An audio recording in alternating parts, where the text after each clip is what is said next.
I'm Jackie. I'm a school psychologist at Pulaski. I basically do the teaching committee, and I'm also heavily involved in our acknowledgement system as well. I don't have a fancy PowerPoint, I'm sorry. I'm glad I just want to talk about what we do. So every month I create a teaching calendar, and we don't have an advisory period every day or anything like that. So what I basically do is every month I pick on one period, and I don't touch that period for the rest of the school year. And I'll do one lesson per week for the entire month. And every lesson builds on each other. So it's not like they can just do, the third week lesson, they have to do every lesson in order. And oftentimes what I'll have them do too is I'll have like some sort of product tied to each lesson, a very simple product, but something that they have to hand in to me, just for accountability and something for when, if DPI comes in, I can say, well, here's some evidence of some lesson plans we've been doing. The first month, I'll talk about maybe two examples of what I've done this year. For the first month, I had each classroom create their own behavior matrix. Because as we all know, the expectations for each classroom are different. From a math class to a biology class, what it looks like to be safe or respectful or responsible, it's different.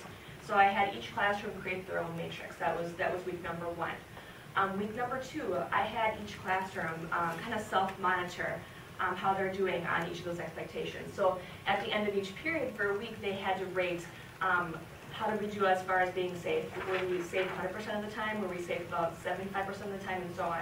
So then throughout that week, they monitored. And then at the end of the week, they kind of looked at the data and said, well, how is our class doing on each of these expectations? Where do we need to improve on? What's our plan for improving on this? So each classroom had to submit to me some kind of a plan, like this is what we're going to do, this is our goal, this is what we want to achieve, based on their kind of individual expectations. Does that make sense? Mm-hmm. So, and then again, they self-monitor, like how are we doing with our plan? Are we improving? What do we need to do as a class?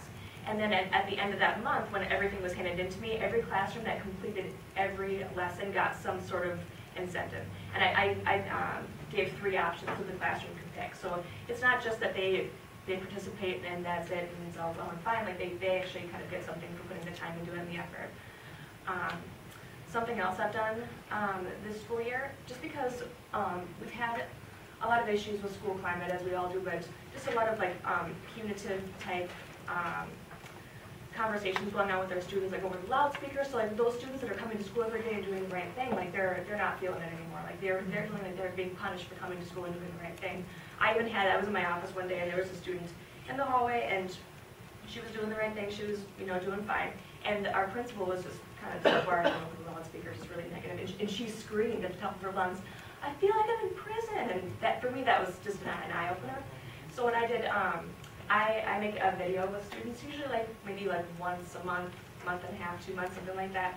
I made a video with some students and teachers about what each individual student can do on a daily basis to make our school environment more positive. So trying to empower the students, really. So I made a video about that, just giving some very specific examples and kind of the what to do, what not to do format of that. And then the lessons that followed were about the classroom making a plan. Again, like what can we do as a classroom, throughout a 2-week period to improve our school environment? Like what can we do? What's in our control? What's not in our control? And again, the classroom submitted some kind of plan to me, and they submitted some kind of reflection at the end. Like, did our plan work? What can we do in the future? That kind of thing.